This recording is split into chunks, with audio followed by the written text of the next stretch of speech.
Hi all, ഏവർക്കും Toss അക്കാഡമിയുടെ HSA natural science demo workshop സെഷന്റെ തേർഡ് ഡേയിലേക്ക് സ്വാഗതം. ഇന്നത്തെ ക്ലാസ്സിൽ നമ്മൾ ഡിസ്കസ് ചെയ്യാനായിട്ട് പോകുന്നത് ഡിഗ്രി ലെവൽ MCQ ക്വസ്റ്റ്യൻസും അവയുടെ എക്സ്പ്ലനേഷൻസും ആണ്. ഇന്നത്തെ ക്ലാസ്സിൽ ഇൻക്ലൂഡ് ചെയ്തിരിക്കുന്ന എല്ലാ ക്വസ്റ്റ്യൻസും പ്രീവിയസ് ഇയറിൽ PSC ചോദിച്ചിട്ടുള്ള ക്വസ്റ്റ്യൻസ് കൂടിയാണ്. നമുക്ക് MCQ ഡിസ്കഷനിലേക്ക് കടക്കാം. നമ്മുടെ ഫസ്റ്റ് ക്വസ്റ്റ്യൻ, ആന്റിജൻ ആന്റിബോഡി പ്രതിപ്രവർത്തനത്തെ അടിസ്ഥാനമാക്കി പ്രവർത്തിക്കുന്നത് ഏത്? ആന്റിജൻ ആന്റിബോഡി പ്രതിപ്രവർത്തനത്തെ അടിസ്ഥാനമാക്കി പ്രവർത്തിക്കുന്നത് ഏത്? Options: southern blotting, northern blotting, western blotting, eastern blotting. പ്രോട്ടീനുകളും ന്യൂക്ലിക് ആസിഡുകളും ഒരു സാമ്പിളിൽ നിന്ന്, ഒരു മിക്സ്ചറിൽ നിന്ന് പ്രോട്ടീനുകളെയും ന്യൂക്ലിക് ആസിഡുകളെയൊക്കെ തിരിച്ചറിയാനായിട്ട് സെപ്പറേറ്റ് ചെയ്യുന്നത് തിരിച്ച് മനസ്സിലാക്കുന്നതിന് വേണ്ടി, അത് ന്യൂക്ലിക് ആസിഡ് ആണോ പ്രോട്ടീൻസ് ആണോ, ന്യൂക്ലിക് ആസിഡ് മീൻസ് DNA ആണോ RNA ആണോ, അങ്ങനെ തിരിച്ചറിയാൻ വേണ്ടിയിട്ട് മോളിക്കുലർ ബയോളജിയിൽ യൂസ് ചെയ്യുന്ന സാങ്കേതിക വിദ്യേനെയാണ് നമ്മൾ ബ്ലോട്ടിംഗ് ടെക്നിക് എന്ന് പറയുന്നത്. ബ്ലോട്ടിംഗ് 3 തരത്തിലാണ് ഉള്ളത്: southern blotting, northern blotting, western blotting. Southern blotting, northern blotting, western blotting. Firstly നമുക്ക് സതേൺ ബ്ലോട്ടിങ്ങിനെ പറ്റി പറയാം. സതേൺ ബ്ലോട്ടിംഗ് എന്ന പേര് ലഭിച്ചത് എഡ്വിൻ സതേൺ എന്ന ശാസ്ത്രജ്ഞനാണ് ഈ ഒരു സാങ്കേതിക വിദ്യ കണ്ടുപിടിച്ചത്. അതുകൊണ്ടാണ് സതേൺ എന്ന പേരിൽ ഇത് അറിയപ്പെടുന്നത്, southern blotting. Southern blotting DNA പ്രത്യേക ശ്രേണികളെ കണ്ടെത്തി തിരിച്ചറിയുന്നതിനുള്ള സാങ്കേതിക വിദ്യയാണ്. അപ്പോൾ ഓർക്കുക, southern blotting for DNA. Southern blotting DNA പ്രത്യേക ശ്രേണികൾ തിരിച്ചറിയുന്നതിനുള്ള സാങ്കേതിക വിദ്യ. ക്ലിയർ ആണല്ലോ? 3 തരം ബ്ലോട്ടിംഗ് ടെക്നിക്സ്. അതിൽ first one Southern blotting. Edwin Southern കണ്ടുപിടിച്ചതുകൊണ്ട് നമ്മൾ അതിനെ സതേൺ ബ്ലോട്ടിംഗ് എന്ന് പേരിട്ടു. ദെൻ എന്തിനു വേണ്ടിയിട്ടാണ്? DNA പ്രത്യേക ശ്രേണികൾ കണ്ടെത്തി തിരിച്ചറിയുന്നതിനുള്ള സാങ്കേതിക വിദ്യ. Southern blotting for DNA. Then അടുത്തതാണ് ഇതിന്റെ ഉപയോഗം. സതേൺ ബ്ലോട്ടിങ്ങിന്റെ ആപ്ലിക്കേഷൻ: കുറ്റവാളികളെ തിരിച്ചറിയുന്നതിന്, ഇരകളെ തിരിച്ചറിയുന്നതിനായിട്ട്, പിതൃത്വ പരിശോധനയ്ക്കായിട്ട്, DNA ഫിംഗർ പ്രിന്റിംഗിൽ, ഇവയിലൊക്കെ സതേൺ ബ്ലോട്ടിംഗ് ആണ് ഉപയോഗിക്കുന്നത്. സതേൺ ബ്ലോട്ടിങ്ങിന്റെ സ്റ്റെപ്സ് ഒക്കെ ഡീറ്റെയിൽഡ് ആയിട്ട് പഠിക്കേണ്ട ഒരു ഏരിയ കൂടിയാണ്. സതേൺ ബ്ലോട്ടിങ്ങിന്റെ ഇമ്പോർട്ടൻസ് എന്തൊക്കെയാണ്, ഏതൊക്കെ ആപ്ലിക്കേഷൻസ് ആണ്? കുറ്റവാളികളെ തിരിച്ചറിയുന്നതിന്, ഇരകളെ തിരിച്ചറിയുന്നതിന്, പിതൃത്വ പരിശോധന, DNA finger printing. DNA finger പ്രിന്റിങ്ങിനെ പറ്റി നമ്മൾ ഡീറ്റെയിൽഡ് ആയിട്ട് അടുത്ത ക്വസ്റ്റ്യനിലൂടെ മനസ്സിലാക്കാം. അടുത്ത ബ്ലോട്ടിംഗ് ടെക്നിക്കിലേക്ക് പോകുന്നു, നോർത്തേൺ ബ്ലോട്ടിംഗ്. നോർത്തേൺ ബ്ലോട്ടിംഗ് ഒരു സാമ്പിളിൽ നിന്ന് RNA-നെ, ഒരു പ്രത്യേക RNA-നെ തിരിച്ചറിയുന്നതിനായിട്ടുള്ള, ഒരു സ്പെഷ്യൽ RNA-നെ തിരിച്ചറിയുന്നതിനുള്ള സാങ്കേതിക വിദ്യയാണ് നോർത്തേൺ ബ്ലോട്ടിംഗ്. ഒരു പ്രത്യേക RNA-നെ തിരിച്ചറിയുന്നതിനുള്ള സാങ്കേതിക വിദ്യയാണ് നോർത്തേൺ ബ്ലോട്ടിംഗ്. ജീൻ എക്സ്പ്രഷൻ പഠനങ്ങൾക്ക് ഇത് ഉപയോഗപ്പെടുത്തുന്നു. അതുപോലെ തന്നെ രോഗനിർണയത്തിന് വേണ്ടിയിട്ടും ഈ ഒരു നോർത്തേൺ ബ്ലോട്ടിംഗ് ഉപയോഗപ്പെടുത്തുന്നുണ്ട്. മൂന്നാമത്തതാണ് വെസ്റ്റേൺ ബ്ലോട്ടിംഗ്. പ്രത്യേക പ്രോട്ടീനുകളെ തിരിച്ചറിയുന്നതിന് വേണ്ടിയിട്ടുള്ള സാങ്കേതിക വിദ്യയാണ് വെസ്റ്റേൺ ബ്ലോട്ടിംഗ്. ഓക്കെ, അപ്പൊ നമ്മൾ 3 എണ്ണം ക്ലിയർ ആണല്ലോ. Southern blotting for DNA sequence identify ചെയ്യാനായിട്ട്, then Northern blotting for RNA, then Western blotting for protein. അപ്പോൾ ഈ ഒരു 3 കാര്യങ്ങൾ അടിവരയിട്ട് പഠിച്ചു വെക്കുക. ദെൻ DNA ബ്ലോട്ടിങ്ങിന്റെ സതേൺ ബ്ലോട്ടിങ്ങിന്റെ ഇമ്പോർട്ടൻസ് എന്തൊക്കെയാണ്? കുറ്റവാളികളെ തിരിച്ചറിയാൻ, ഇരകളെ തിരിച്ചറിയാനായി, പിതൃത്വ പരിശോധനയ്ക്കായി, DNA ഫിംഗർ പ്രിന്റിങ്ങിനായിട്ട്. ദെൻ RNA ബ്ലോട്ടിംഗ്, നോർത്തേൺ ബ്ലോട്ടിങ്ങിന്റെ പ്രത്യേകത എന്താണ്?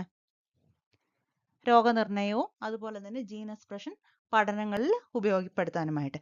അടുത്തായിട്ട് വെസ്റ്റേൺ ബ്ലോട്ടിങ്ങിന്റെ ആപ്ലിക്കേഷൻസിലേക്ക് പോകാം. അതിനു മുമ്പായി നമ്മുടെ ക്വസ്റ്റ്യൻ വരുന്നത് ഈ ഒരു വെസ്റ്റേൺ ബ്ലോട്ടിംഗ് ആയിട്ടാണ് വരുന്നത്, ഉത്തരം വരുന്നത്. കാരണം ആന്റിജൻ ആന്റിബോഡി പ്രതിപ്രവർത്തനത്തെ അടിസ്ഥാനമാക്കിയിട്ടാണ് വെസ്റ്റേൺ ബ്ലോട്ടിംഗ് പ്രവർത്തിക്കുന്നത്. ഒരു സാമ്പിളിൽ നിന്ന് പ്രോട്ടീനുകളുടെ അളവ്, അതുപോലെ തന്നെ HIV ആന്റിബോഡികളുടെ സാന്നിധ്യമുണ്ടോ എന്നൊക്കെ തിരിച്ചറിയുന്നതിന് ഈ ഒരു വെസ്റ്റേൺ ബ്ലോട്ടിംഗ് ടെക്നിക്കാണ് ഉപയോഗപ്പെടുത്തുന്നത്. ഓക്കെ, അപ്പോൾ നമ്മൾ ഈ ഒരു ക്വസ്റ്റ്യനോടൊപ്പം 3 കാര്യങ്ങൾ പഠിച്ചു കഴിഞ്ഞു: Southern blotting, northern blotting, western blotting. Okay, നമ്മുടെ ക്വസ്റ്റ്യന്റെ ആൻസർ എന്താണ്? ആന്റിജൻ ആന്റിബോഡി പ്രതിപ്രവർത്തനത്തെ അടിസ്ഥാനമാക്കി പ്രവർത്തിക്കുന്നത് ഏതാണ്? ഓപ്ഷൻ സി, വെസ്റ്റേൺ ബ്ലോട്ടിംഗ് ആണ് കറക്റ്റ് ആയിട്ടുള്ള answer. Option C, Western blotting. Western blotting antigen antibody പ്രതിപ്രവർത്തനത്തെ അടിസ്ഥാനമാക്കിയാണ് പ്രവർത്തിക്കുന്നത്. അടുത്ത ക്വസ്റ്റ്യനിലേക്ക് പോകാം. അടുത്ത ക്വസ്റ്റ്യൻ, കുറ്റാന്വേഷണ രംഗത്ത് ഉപയോഗിക്കുന്ന ഒരു സാങ്കേതിക വിദ്യയാണ് dash. Options: DNA finger printing, DNA cloning, DNA test, gene therapy. നമുക്ക് ഈ ഒരു ക്വസ്റ്റ്യനോടൊപ്പം DNA ഫിംഗർ പ്രിന്റിങ്ങിനെ പറ്റിയും ക്ലോണിങ്ങിനെ പറ്റിയും ജീൻ തെറാപ്പിനെ പറ്റിയും മനസ്സിലാക്കാം. സോ ഓരോ ക്വസ്റ്റ്യൻസ് എടുത്ത് നോക്കുമ്പോഴും ആ ഓരോ ഓപ്ഷൻസും നമുക്ക് പഠിക്കാനുള്ള ഓരോ ടോപ്പിക്സ് തന്നെയാണ്. ഇതെല്ലാം ഡിഗ്രി ലെവലിൽ നമ്മൾ അറിഞ്ഞിരിക്കേണ്ട ഒരു ഏരിയാസ് ആണ്. ഫസ്റ്റ്ലി DNA ഫിംഗർ പ്രിന്റിംഗ് ആരാണ് കണ്ടുപിടിച്ചത്? DNA ഫിംഗർ പ്രിന്റിംഗ് കണ്ടുപിടിച്ച ആളാണ് അലക് ജെഫ്രി. ആ പേര് ഇപ്പൊ തന്നെ ഓർക്കുക. DNA ഫിംഗർ പ്രിന്റിംഗ് കണ്ടുപിടിച്ച ആൾ അലക് ജെഫ്രി. ദെൻ നമുക്കറിയാവുന്നൊരു കാര്യം 99.9% ബേസ് പെയർ സീക്വൻസ് നമ്മളിൽ എല്ലാവരിലും എല്ലാ വ്യക്തികളിലും ഒരേപോലെയാണ്. 0.1% ബേസ് പെയർ സീക്വൻസിൽ മാത്രമായിരിക്കും വ്യത്യാസം ഉണ്ടായിരിക്കുക. എനിക്കും നിങ്ങൾക്കും തമ്മിൽ ആകെയുള്ള വ്യത്യാസം, എന്നെ കേട്ടുകൊണ്ടിരിക്കുന്ന നിങ്ങൾക്കും എനിക്കും തമ്മിലുള്ള ബേസ് പെയർ സീക്വൻസിലുള്ള ഡിഫറൻസ് എന്നുള്ളത് 0.1% മാത്രമാണ്. 99.9% DNA സീക്വൻസുകളും ബേസ് പെയർ സീക്വൻസുകൾ നമ്മളിൽ എല്ലാവരിലും സെയിം ആണ്.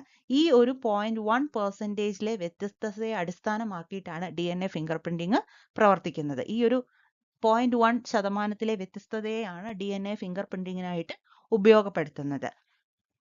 ഇവിടെ സദേൺ ബ്ലോട്ടിംഗ് ആണ് DNA ഫിംഗർ പ്രിന്റിങ്ങിനായിട്ട് യൂസ് ചെയ്യുന്നത്. നമുക്ക് DNA ഫിംഗർ പ്രിന്റിന്റെ സ്റ്റെപ്സ് ഒന്ന് നോക്കി പോകാം. വളരെ ക്വിക്കായിട്ട് ഡീറ്റെയിൽഡ് ആയിട്ട് പഠിക്കേണ്ട ഒരു ഏരിയ ആണ്. എങ്കിലും എക്സാം പോയിന്റ് ഓഫ് വ്യൂവിൽ ജസ്റ്റ് ഒന്ന് ഓർമ്മപ്പെടുത്താനായിട്ട് നമുക്കൊന്ന് നോക്കാം. DNA വേർതിരിക്കൽ ഫസ്റ്റ് സ്റ്റെപ്പാണ്. DNA ഐസൊലേറ്റ് ചെയ്തെടുക്കുക. DNA ഐസൊലേറ്റ് ചെയ്തെടുക്കുക എന്നുള്ള സ്റ്റെപ്പ്. ദെൻ രണ്ടാമത് DNA കട്ട് ചെയ്യുക. കട്ട് ചെയ്യാൻ ഉപയോഗിക്കുന്ന എൻസൈമാണ് റെസ്ട്രിക്ഷൻ എൻഡോന്യൂക്ലിയേസ്. DNA കട്ട് ചെയ്യാൻ യൂസ് ചെയ്യുന്ന എൻസൈം റെസ്ട്രിക്ഷൻ എൻഡോന്യൂക്ലിയേസ്. DNA യോജിപ്പിക്കാനായിട്ട് യൂസ് ചെയ്യുന്നത് ലിഗേസ്, കട്ട് ചെയ്യാനായിട്ട് ഉപയോഗിക്കുന്നത് restriction endonuclease. Third step electrophoresis. Gel electrophoresis ഉപയോഗിച്ച് DNAയുടെ ഖണ്ഡങ്ങളെ വേർതിരിക്കൽ. ജെൽ ഇലക്ട്രോഫോറോസിസ് എന്നുള്ളത്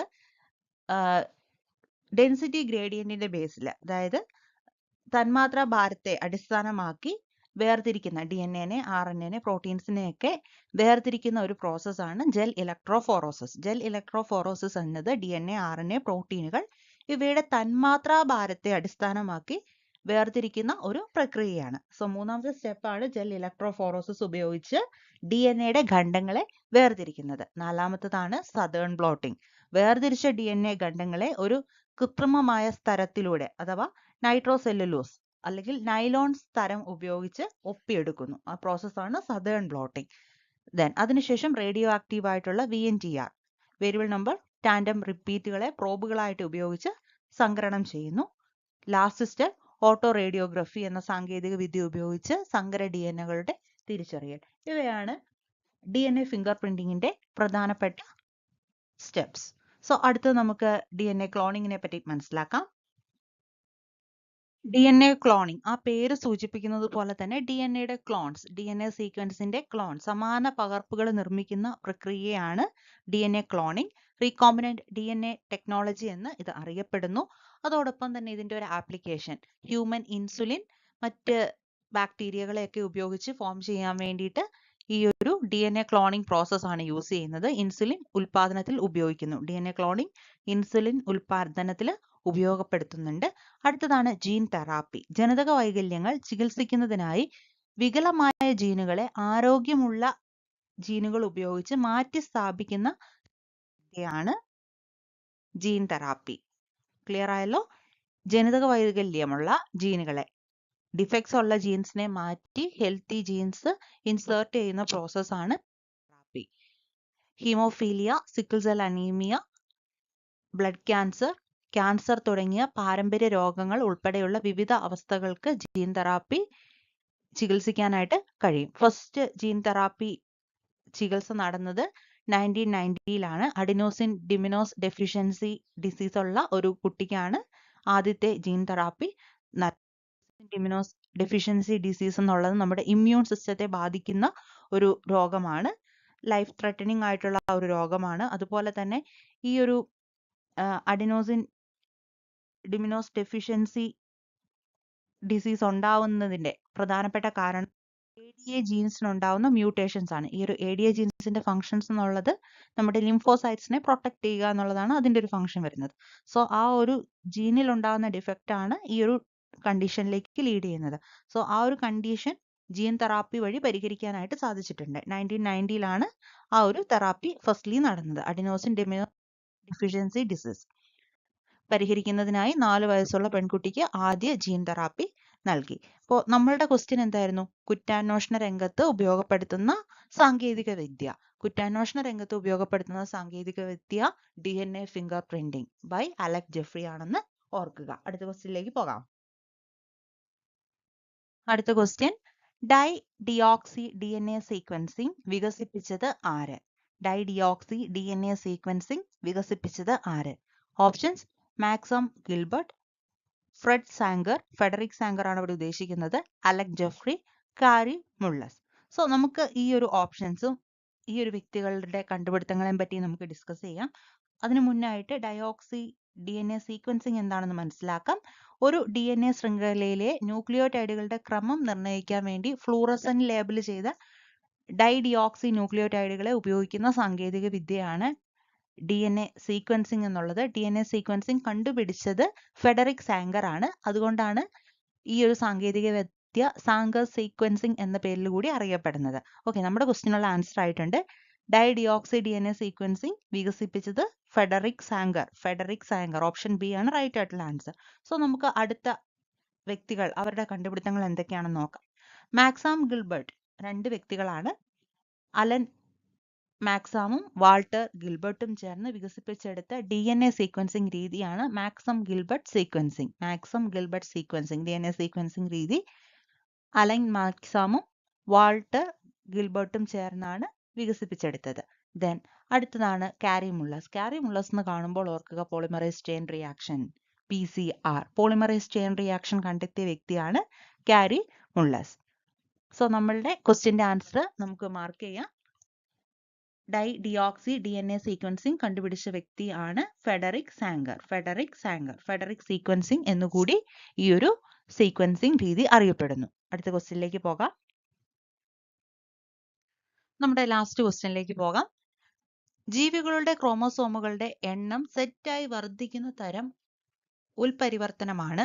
options: euploidy, trisomy, aneuploidy, tetrasomy. Numerical aberrations ആണ് ഇവിടെ തന്നിരിക്കുന്നത്. നമുക്ക് ഫസ്റ്റ്ലി എന്താണ് ന്യൂമറിക്കൽ അബറേഷൻസ് എന്ന് മനസ്സിലാക്കാം.